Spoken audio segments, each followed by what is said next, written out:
Hello, it's Jimmy here at O'Reilly's, and I'm looking at here a Ford Transit Custom. I was going to say connector. It's a 2.2.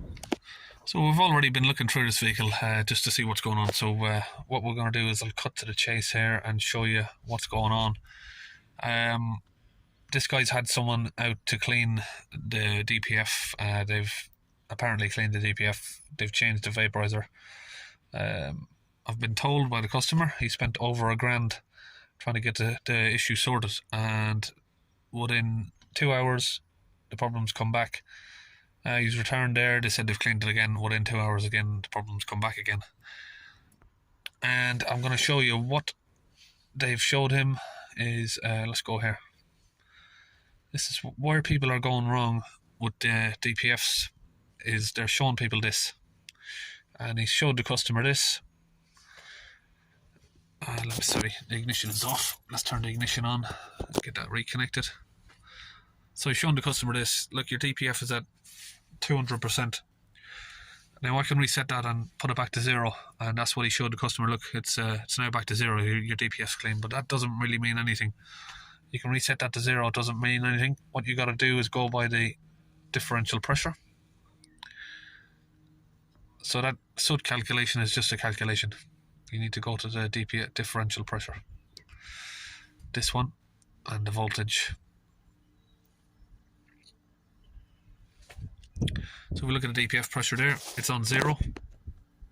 Sorry, let that focus. We'll start the vehicle up.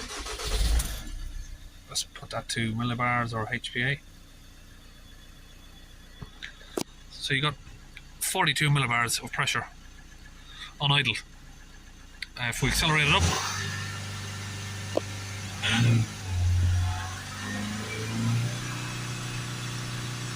in close to 300, and if we accelerate it fully, it's going to over 500.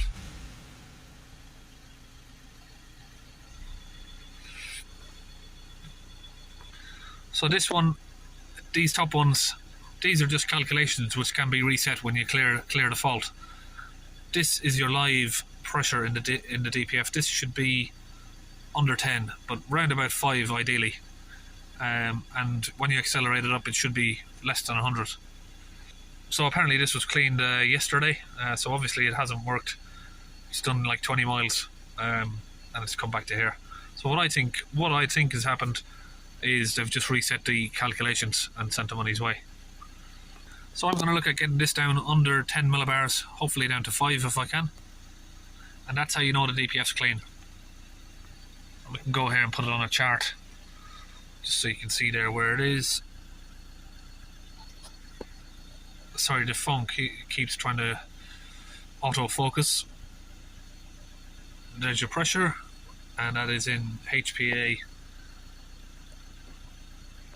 And if we accelerate it up, we'll see how far it spikes up to. Got 600. We'll hold it on. Disconnected. We'll hold it on 3000 RPM. And we got about 250.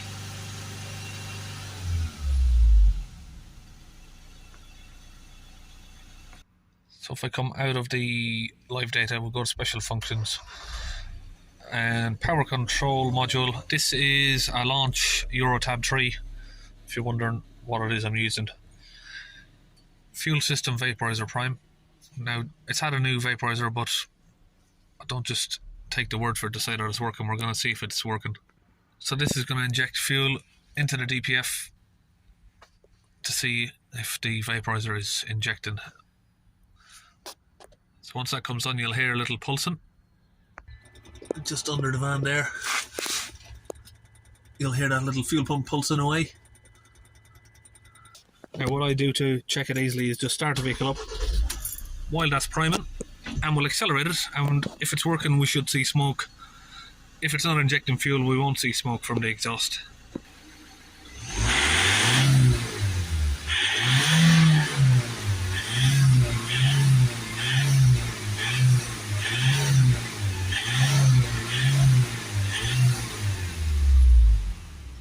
So that means that the vaporizer is definitely working there. So, from what the customers told me, the last guy was using one of these. It's a pressurized, like a brake bladder bottle.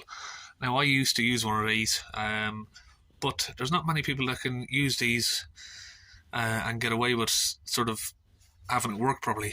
I knew the trick, how I used to make it foam up before I got my pressurized gun. I'd give the bottle a little whisk around, and I had the nozzle sort of cut at an angle so there was air coming in with not just the fluid, and I could make it foam up. Basically, if you don't make the fluid foam up, it's not going to clean your DPF. You need to get the fluid to foam up and oxidize. So the customer told me that he came in through down here, so I take it he went through the sensor. It doesn't look like it's been open, but he said he just gravity fed some fluid in. It wasn't pressurized. He just had it in an open bottle with no lid on it, and it just gravity fed it into the DPF. What that's going to do is you're going to get fluid going to the DPF, but it's just going to go in as a water liquid sort of thing. It's not going to foam up, and it's not going to get all around the DPF, so it's not going to clean all of it. You're probably going to clean where it sits, which is the bottom sort of few millimeters of the DPF. You need the fluid to expand into a foam to cover the entire DPF. Using that brake bladder bottle, I know that guy is highly likely to have got that idea from me, from one of the videos, but I haven't seen anybody else use that method apart from myself. And yeah, I could pull it off, but not a lot of people can. So if he's just been gravity feeding it in, and apparently he didn't even have the lid on the bottle, so it would have just been sort of trickling in there, which is no good. This is why I moved on to the pressurized gun. It does a better job. It's easier. I don't need to try and make the fluid foam up. This just does it automatically. So it's a lot better way of doing it, hooked up to a compressor. So we're going to use this fluid. It's the Launch UK particle filter cleaning fluid. I'll put the link in the website, link to the website on the video, launchtech.co.uk. So we're going to put half a bottle of this in here. We're going to mix it with some water, and the water will help it oxidize. So that's just half a bottle of that fluid. Now I've just topped it up with the water there, so that's full. Now we can connect that up to the compressor and get it injected directly into the DPF as close as possible to the filter. Okay, so we're just under the valve here. Right up there is a DPF pressure hose, and it's better to take it off from here, not only because it's nearer to the DPF, but it's also a lot safer. Because this is a metal, it goes onto a metal tube here, and if you need to yank out of it to pull it out, there's not much chance of that breaking. Whereas up on the pressure sensor, if you gotta give it a little twist and a pull, then the plastic little nozzle here can just easily snap off. So it's a lot safer to do from here. So what I do to break it loose is I'll just get a little pick and put it in, run it around the side like that just to loosen out the tube, because the tube just sticks to the metal over time. Now that looks a little bit looser, we can just pull it straight off. Now on the nozzle of my spray gun, it's got this little cone shaped end here, but we're going to put a bit of tubing over it. So just injecting the fluid directly in there now.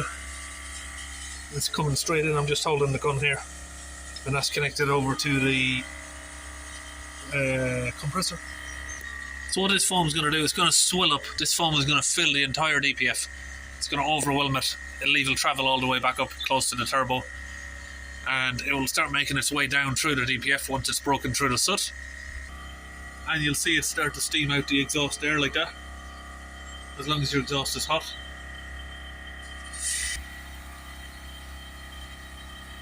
So now all of that fluid has gone through, we're clear.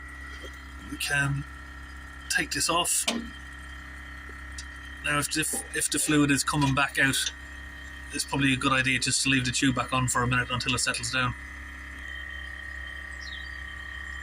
That seems to be okay. Sometimes you get it coming back out.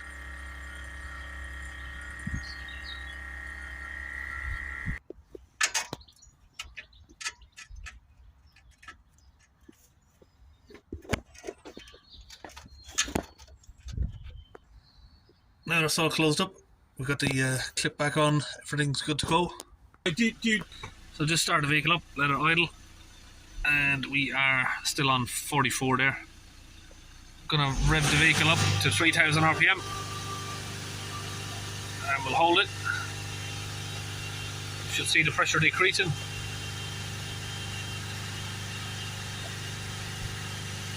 Stand up a little bit.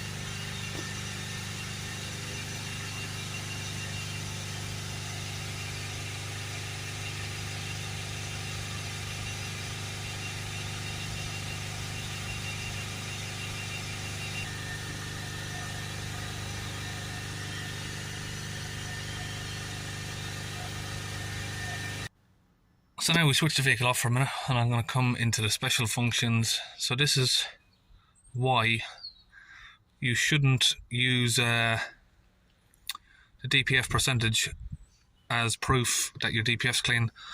Now this guy has, he was showed proof that his DPF clean has been cleaned by the percentage of the soot. And all it takes to reset that is reset the particle filter learn values, press OK. Now that will go from 200% to 0. We just press OK, switch the ignition off, and that's successful. Now if we go back into the live data, the percentage will be on 0. So that doesn't mean your DPF's clean, but you still do need to reset it once the DPF is clean. Particle filter soot.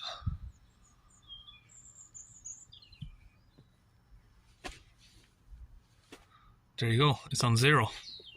So you do need to reset that to get the DPF to work properly once you're finished, but resetting that on its own is not proof that the DPF is clean. So we come back into the live pressure again for the DPF. Now you can see there we're on 8, which is perfectly acceptable, but that will continue to drop. We are still obviously just in the process of cleaning, and it's not completely finished yet. So if we hold the revs up to 3000 RPM, and sit that down, we've got like 69, 70 HPA pressure.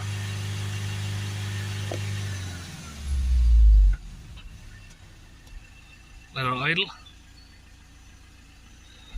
Got around 8.5. So that's the difference of cleaning the DPF properly, and of course someone else has had a go. I mean, I get probably 3 or 4 messages every week, emails of people saying, you know, thanks for the help, and I've helped them set up a business to do DPF cleaning, and it's all well as long as you're doing it properly. Now this guy who's cleaned this van, I don't know his name. The guy just said, you know, someone came out and cleaned the DPF, but I know from what the guys told me, I've got a good idea that he's been influenced by some of my videos because of he said he used a wind fluid with a brake bleeder bottle, but he didn't have the cap on the brake bleeder bottle, so it was just gravity feeding it in. And so I know from what this story the guys told me on this is that the last guy who's done it hasn't done it properly, because you can't just gravity trickle feed the fluid in. You have to foam it up. And of course within 2 miles of him driving the van away, it said the DPF's blocked again, so he clearly hasn't done it properly. So yeah, that's it. If you're going to do it as a business, just make sure that you learn to do it properly before you start charging people to do it. So that's it, we're around about 8 on idle there. It will come down a little bit more. We'll accelerate it up to 3000 RPM. And we have around about 74, 75, well it's coming down 69, 70. It's sort of settling down a bit. So that's plenty good enough. That's it, all done. See you in our next video.